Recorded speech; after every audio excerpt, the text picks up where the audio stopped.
Yes, students of 10th standard, I have taught you half of the chapter, that is lesson number 2.3, connecting the dots. And this story is about Steve Jobs.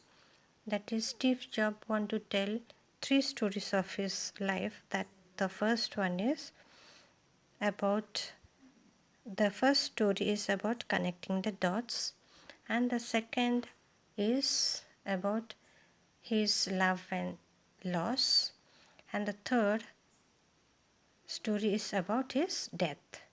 Now I am going to read page number 63, the last paragraph. My third story is about death. I told you Steve Jobs, he had a disease, that is the cancer, and he was suffering from this disease. He had gone to the doctor, and his doctor advised him to go home and take rest, and he has to manage money for his operation. Yes, after the doctor has told about his disease and all, the first thing he has done is he had biopsy. Biopsies means testing of the glands, whether the glands are having cancer or not. Then he was being operated, and then he recovered from his cancer. Okay, I read for you, listen. About a year ago, I was diagnosed with cancer. My doctor advised me to go home and get my affairs in order, which is doctor's code for prepare to die. I lived with that diagnosis. Today, later that evening, I had biopsies.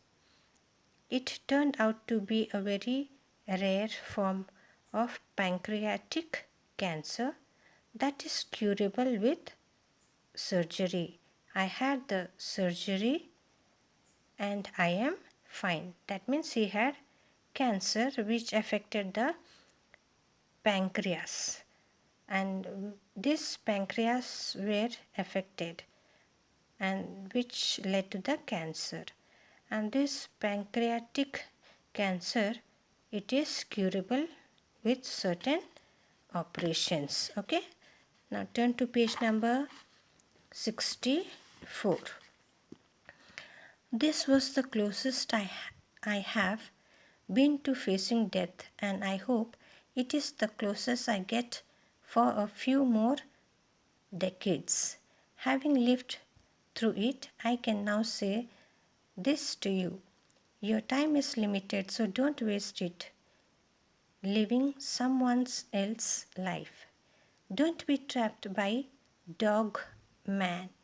Dogma means don't believe in other people, suggestions, or what they expect you to do, which is living with the result of other people's thinking. Don't let the noise of the other's opinion drown out your own inner voice. And most important, have the courage to follow your heart and intuition. They somehow already know what you truly want to become. When I was young, there was an amazing publication called the Whole World Catalog. In the final issue, on the back cover, they put a photograph of an early morning country road. Beneath it were the words, "Stay hungry, stay foolish." It was their farewell message as they signed off. I have always wished that myself, and now, as you graduate to begin anew, I wish that for you. Stay hungry, stay foolish. That means the author wants to tell us that we have to listen to our own mind or inner heart, and we have to do what we like to do, what we wish to do, or in whatever field we are having the interest, we have to do that. We don't have to believe on others. Others can order you to do this, that, but you have to have your own interests, not to hear of others. You hear your own inner heart thoughts and do. Okay, this is the end of the lesson.